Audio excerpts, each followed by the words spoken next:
Okay. All right. Why don't we get going? And if more people come in, we'll just admit them as they come. Good morning, everybody. I just wanted to quickly introduce myself because I've been kind of hanging out in the background, but I'm not sure that I've ever actually introduced myself to everybody. My name is Jill Onval. I'm with the Rockingham Planning Commission, and I was kind of just playing a back burner role for Sarah, getting ready to take over for her when she went on maternity leave. And as it turns out, now she is probably on her way to maternity leave, but also she is taking a position elsewhere. So I guess for the time being, I will be the face of Rockingham Planning Commission in this group. So just wanted to introduce myself and let you all know who I was. We have a pretty full agenda today, so I want to get going. The first item on our agenda is the Workforce Development Project. And we're going to be hearing from Soho Creative Studio about an update and some of the progress that they've been making with the Workforce Development Project. So, sorry, I'm continuing to admit people here as we do this. I guess I'm not even actually sure who on the call is going to be presenting about that. Okay, perfect. I'm presenting, Jill. Yeah, I just need to be able to share my screen. All right, so.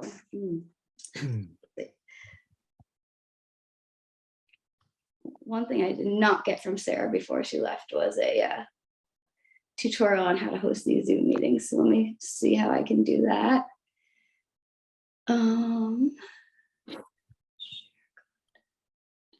Click on the participants, Jill, and then you'll see it pop up on the top right screen.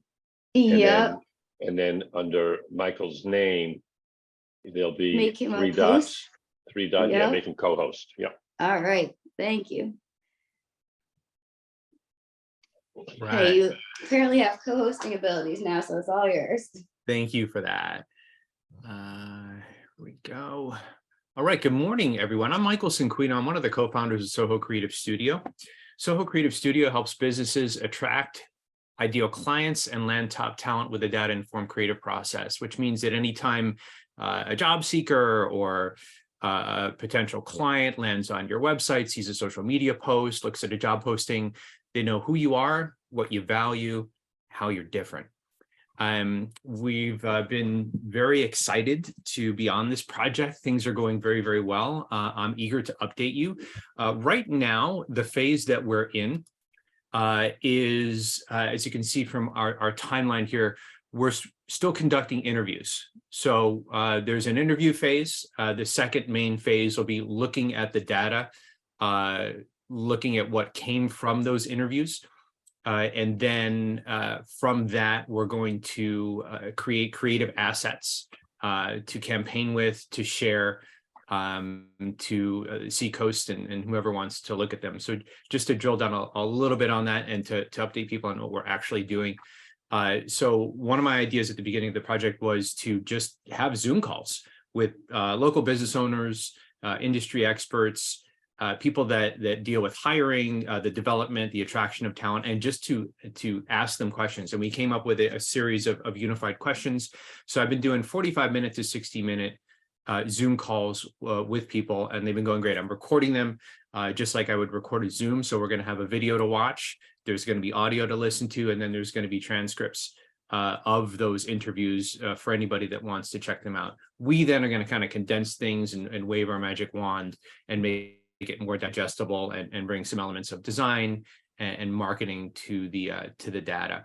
But that's where we're at right now. We'll very soon be moving into, hey, what did we learn from this phase, which will be coming up probably in the next couple of weeks or so. I think I have a few more interviews left to go, and that's what we'll be moving into.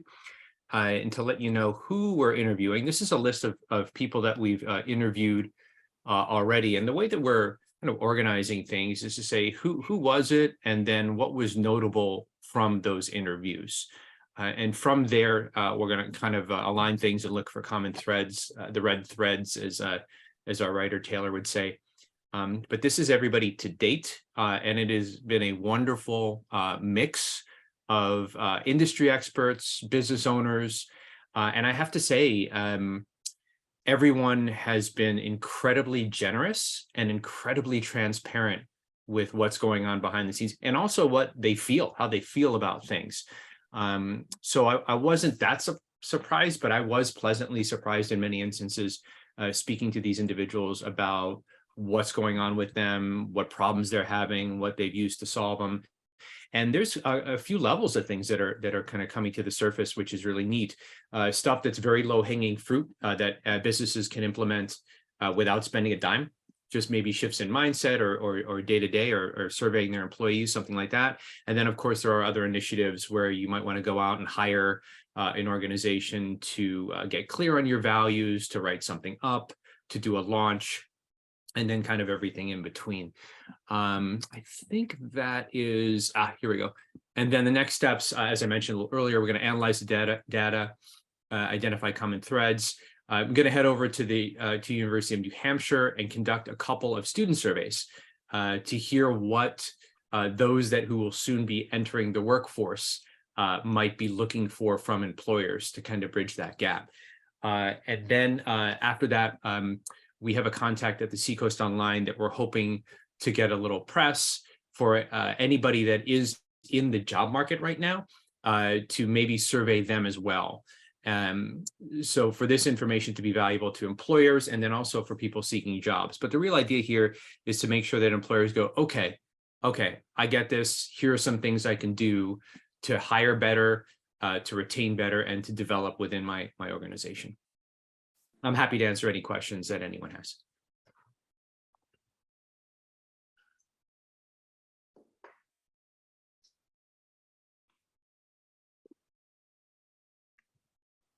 Okay, thank you. Does anybody have any questions? Brilliant. I'll throw out there, Michael, what are some of the things that you found so far that have been like the most interesting or some of those low-hanging fruit that you might ultimately be highlighting in the final products? Jen, thank you for asking that. And Jen was someone I interviewed. Again, thank you for your generosity on the call, Jen. Yeah, the common thread is authenticity. People need to know who you really are and what you really value for real, really real, not the PR version. But one of the big things is when a potential employee shows, I think, let me take a step back. Our websites, most businesses' websites are not geared towards hiring. And it's not bad will. No one's trying to mess themselves up. But most businesses think of their website, and rightly so, as a lead tool or a client acquisition tool. But it is as much a hiring tool as it is a client acquisition tool. So the question is, when a potential hire shows up at your website or sees anything for that matter, do they know who you are, what you value, and a little bit of what it's going to be like to work with you? So that was a real big one. And even just going around, just look at websites, go to the About page. That's another thing I'll add. The About page is essentially the #1 page that anybody visits, period. The only reason that it's not #1 is because usually there's a landing page that people are forced to arrive at. So you're forced to arrive at the landing page, and then the very next page, people go to the About. We did a relaunch for Sheluxe events in Kittery for their whole brand. We did for them, and we're able to see on the back end on the launch kind of a refreshed metrics. The About page is the #1 page everybody's looking at. Who are these people? So that was a big one, Jen.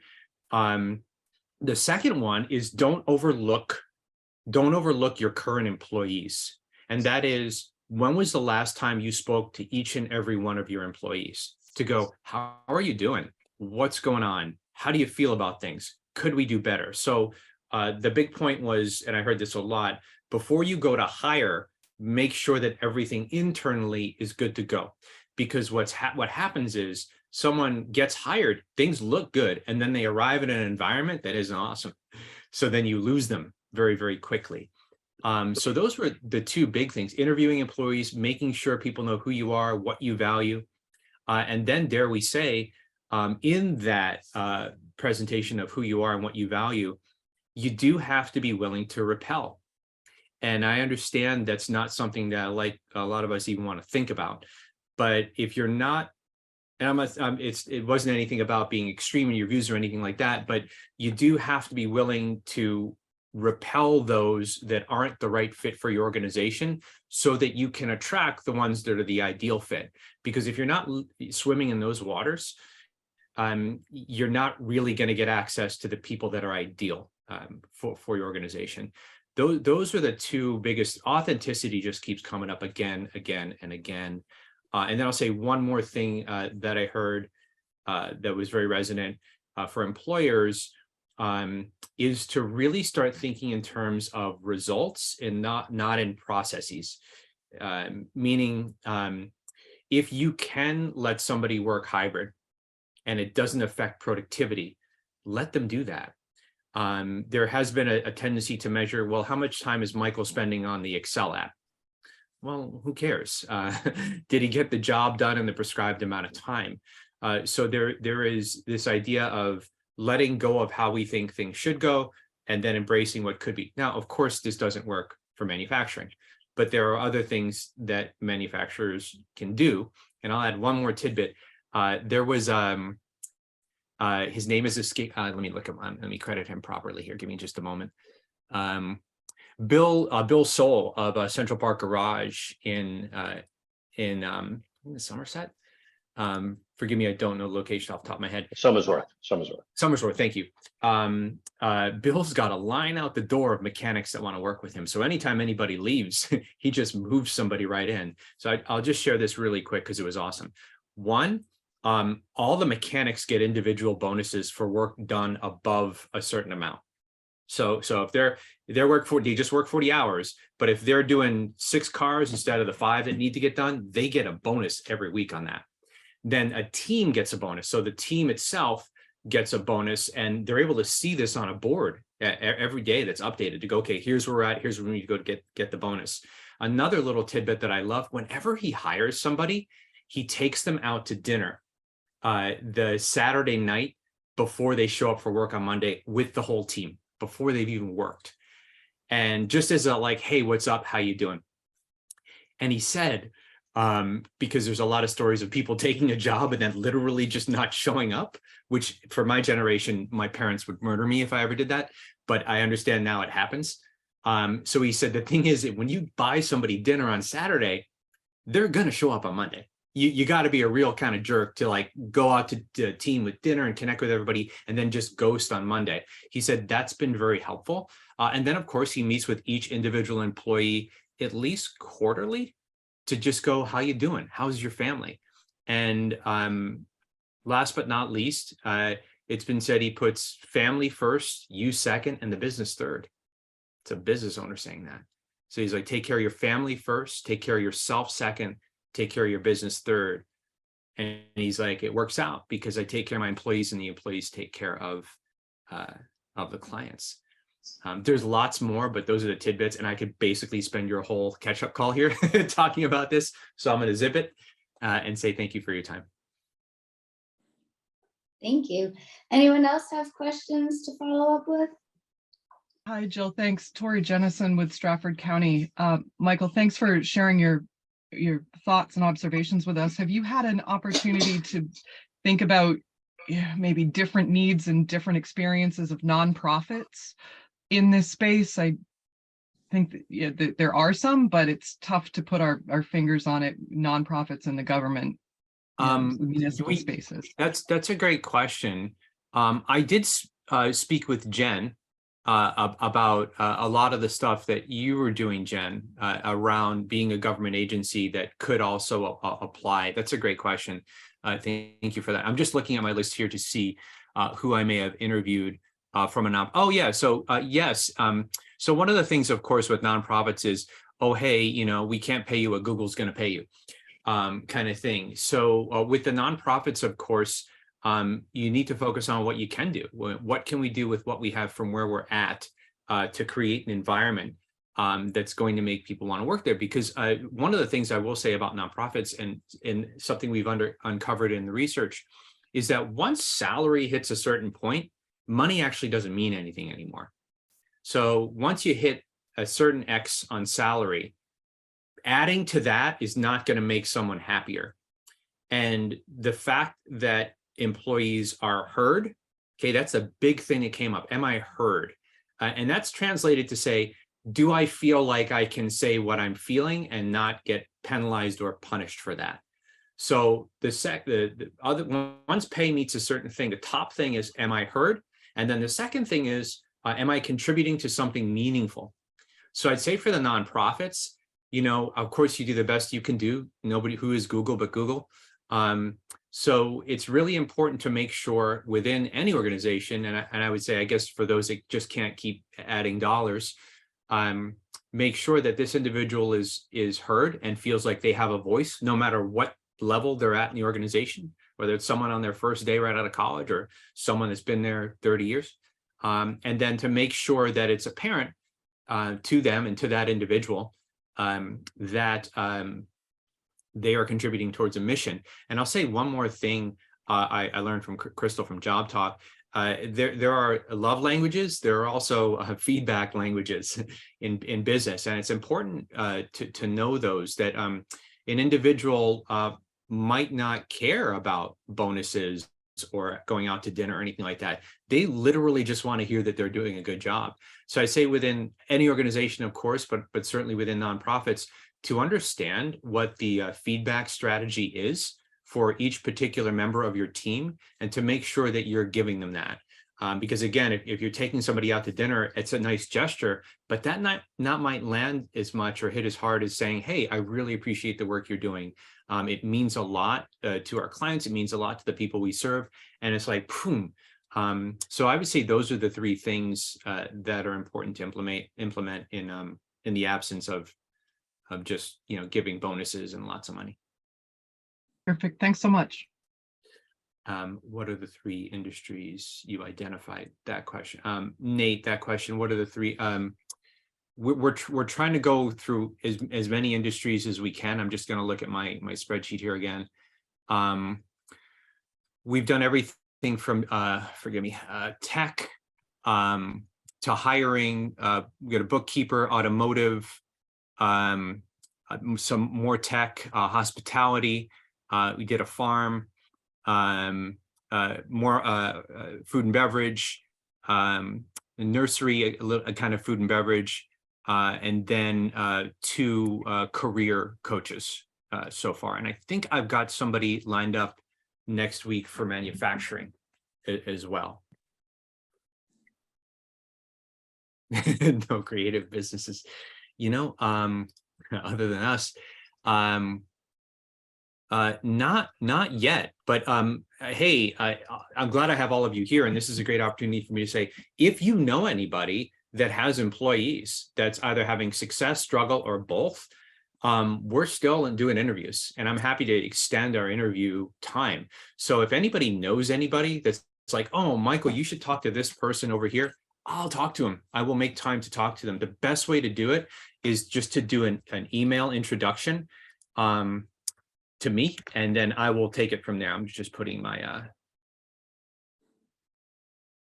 email address in the chat. So if anybody knows any business owner that has employees, hook me up. Just introduce me, and I will send them the info on the project. And I'm happy to talk to anybody. Really, the more the better. Michael, thank you so much. This is fantastic. Aren't we looking for at least 5 employees? At least 5 employees. Thank you. Yeah. We're at least 5 employees, not anybody kind of solo. 5 employees or above. Thank you for that distinction. Yeah, but just make sure you email introduce, because me cold calling, it's just not, it doesn't work. So I need somebody that has a connection to the individual organization to say, hey, you need to talk to this guy. They're doing a project, it'll be good. And I will share the information on the project. But you know how email goes, me just reaching out cold, things wind up in spam. People are busy, I get it, you know, giving me an hour of your time during the week can be challenging. But yeah. Okay, we'll make sure that gets in the follow-up notes for this meeting as well. Provide your contact information. Any other questions?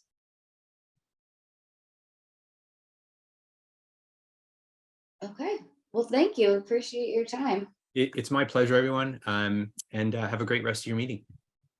Thank you. Bye-bye. All right, so up next on our agenda is just a reminder that we have our next quarterly report due at the end of this month. And so if you have any metrics that you think would help us to include in the report, please send them along. You can, I think for right now, send them to me because I'm not exactly sure who is going to be wrapping this all together, but I will make sure that my contact information goes in the post-meeting notes. But again, these are things like, if there's any number of people that you could quantify that gets the information that's passed along through this meeting from your organization, or if there's a specific resource that was shared at one of these calls that you were able to give to folks that you work with that then helped them. Anything that we can quantify and put into our report about how these calls are helping you and your organization and the people you serve would be helpful to us. So if anybody has anyone want to share here, that would be fine, but otherwise just send them along to me. We'll make sure that they get into the report. Okay, I think, Kyle, are you back on the call? I am. Okay, great. Because Kyle is up next. So there's nothing else on the metrics. I'm going to turn it over to Kyle. He's going to give us just a quick update on Farmington and an RFQ that they are about to release. Yeah, Jill, when I got kicked off, I lost the co-host. Would you mind just making me a co-host again? Sure, we're testing my Zoom abilities on this call. So here we go. Let's see.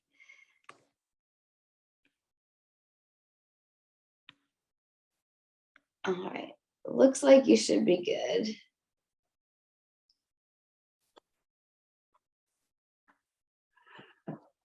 Great. So good morning, everyone. My name is Kyle Pimentel. I'm the Principal Regional Planner at Stratford Regional Planning Commission, and I also serve as Farmington's Director of Planning. So thank you for having me this morning. So I just wanted to give a really brief update on something that the town of Farmington has been working on for a number of years, and we're finally kind of getting to a significant milestone with the redevelopment or the potential redevelopment of the former fire station lot in the downtown. And so to provide a little bit of context, this site was the home to the fire station up until 2017 when the town built a new public safety building and fire moved out of there. And it's kind of just been sitting there. There was sort of a promise to taxpayers that this would be put back on the tax rolls and redeveloped, and it just hasn't come to fruition. There are some constraints on the site in terms of firefighting foams and the need for a phase 1 assessment, which has been completed. But we're at a point now where we're hoping to release this next month. So we've had a lot of help from the town of Farmington, as well as the town of New Durham, received a housing navigator through the Invest New Hampshire program, and that staff person has been helping kind of put this together. So I'm not going to spend a ton of time on the RFP other than to just kind of give a really high level overview. For those of you that are not familiar with this site or where this is, it's made up of 3 different parcels right into the gateway of the downtown. It's right next to it's walking distance to the library, the post office, the town hall. The downtown core is right up the street. There's a crosswalk that's right there. There's a coast bus stop. There's sidewalks. We think that it's a relatively unique property that poses some opportunities for redevelopment. And so we're trying our best to kind of highlight that throughout this proposal to entice developers to consider putting something forth. So the rest of this kind of just talks about the conditions of the site. The town has already conducted a phase 1 assessment, and a lot of that is thanks to James Burdine for helping kind of put that application together and getting that funded. We also submitted once there were some wrecks that were found, we have already submitted another application to the same program for a phase 2, and we're hoping to hear back from DES and EPA within the next month or so to see if that was funded to conduct a phase 2 assessment. The zoning is within the village district, so it allows for mixed use and a number of different commercial and residential housing types, and so we're hoping that this will be a mixed use development. So kind of just scrolling down to the bottom, the town has been through a pretty in-depth visioning and charrette process for this site. They received the Plan New Hampshire grant back in 2018, I believe, that offered the opportunity for some assistance through UNH Cooperative Extension that came in and talked about revitalization of the downtown and specifically calling out what residents would like to see at this location. And the sort of overwhelming support was for some sort of mixed use with retail on Main Street, with the different housing options in the back with some potential open space. So there's a number of different, this was one option. This has duplexes, in the back. This option has cottages in the back, and then this third option was townhouses. It's got access off of Garfield Street and Main Street. So these were just some ideas that we're hoping to provide some overall guidance to potential developers. We certainly are open to creative other options, but I don't think the town is really going to want something if someone comes back and says we want to put a gas station or something like that. I don't think the town is really going to sort of entertain that type of proposal. I think we're really hoping for some sort of mixed use development. So I will stop sharing and happy to answer any questions. The only thing that I guess I would add to that is that we are going to be looking for some help in rolling this out within the next month or so. And in talking with Natalie, she had mentioned that this group, might be willing to help spread the word,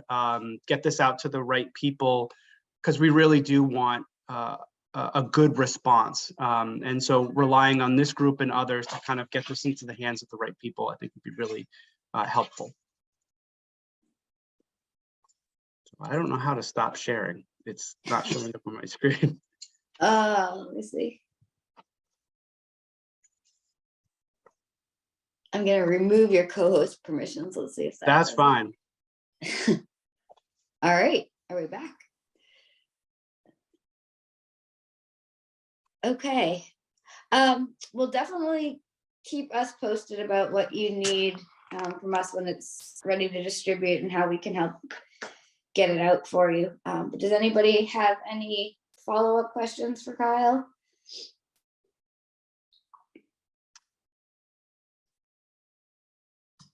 I would pose a follow-up question to the group. I think this is something that's fairly new for Farmington and for us at SRPC to be assisting a municipality with. So any kind of best practices or tips that you have would be also appreciated. And definitely your contact list, if you have a contact list for developers.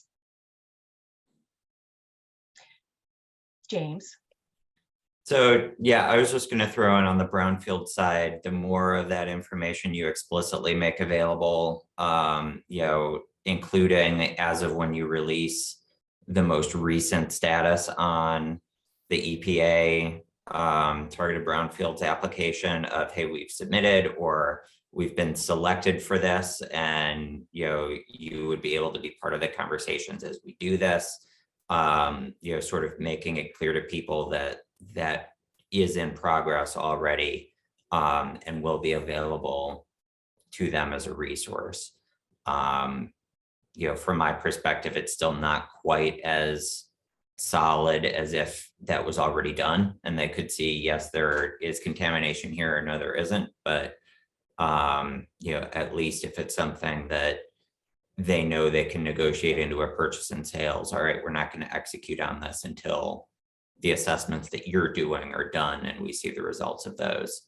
That might make people a little bit more comfortable. Yeah, James, that's a good point. We have sort of that as a placeholder for now. This is going to the planning board tomorrow for their thoughts, and then we'll go to the select board. So we're hoping by the time that process, by sort of early April-ish, when we're thinking about releasing this, we'll have a definitive answer on the phase 2. So we'll include that into the final version of the RFP. Okay. I'm also not sure the extent to which it would make a difference, but there is a decent chance that it could. Having the RFQ reflect what you just said, this has been in front of the planning board and in front of the Board of Selectmen, both of whom have signed off on releasing this RFQ, including the images that came out of the prior design charrette. It's not a pre-approved application. It's not a prejudged application, but I think that does a lot to build confidence as well that, okay, the planning board signed off on an RFQ that includes this. If we do something that matches these designs pretty closely, we should have a decent, chance of a quick and easy site plan approval.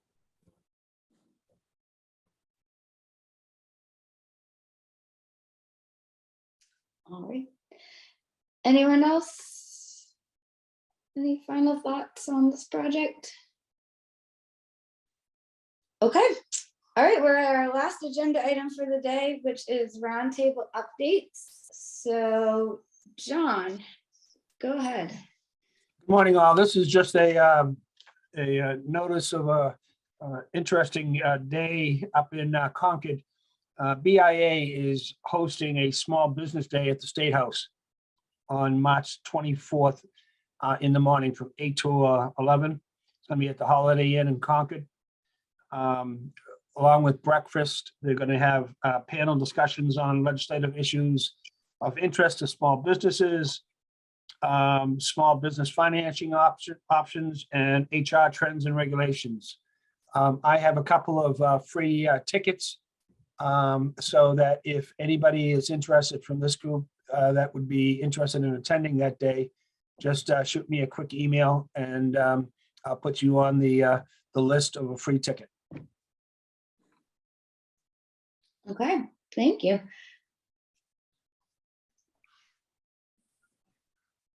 What is your email, John? I'm sorry, it's john@hamptonchamber.com. Thank you.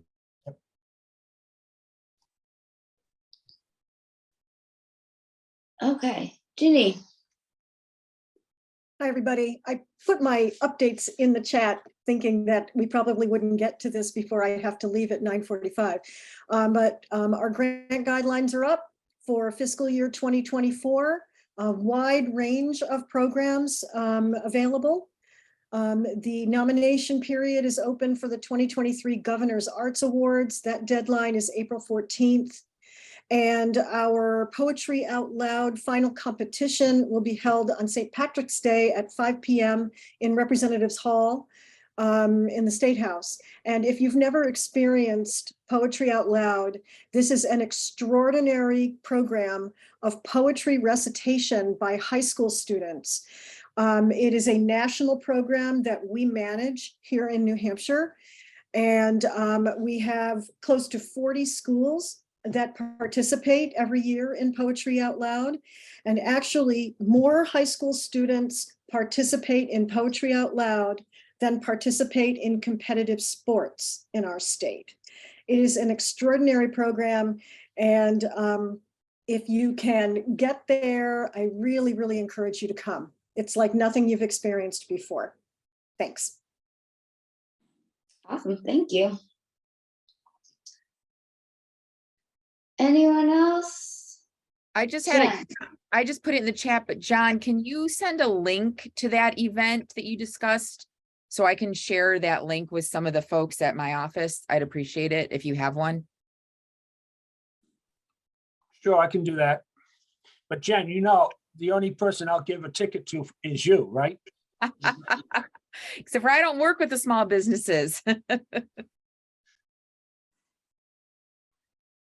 All right. Anyone else have updates that they want to share? Okay, well, we'll get a summary of this meeting out shortly. And again, just a reminder, if you have any metrics that you want to share with us for our upcoming quarterly report, send them my way. It's jlongval@therpc.org. And we'll get that out to everybody. Joe, did you have, I noticed you unmuted yourself. Do you have anything you want to say? Or are we good? Okay, perfect. All right, well, thank you, everybody. We'll see you in 2 weeks. Thank you.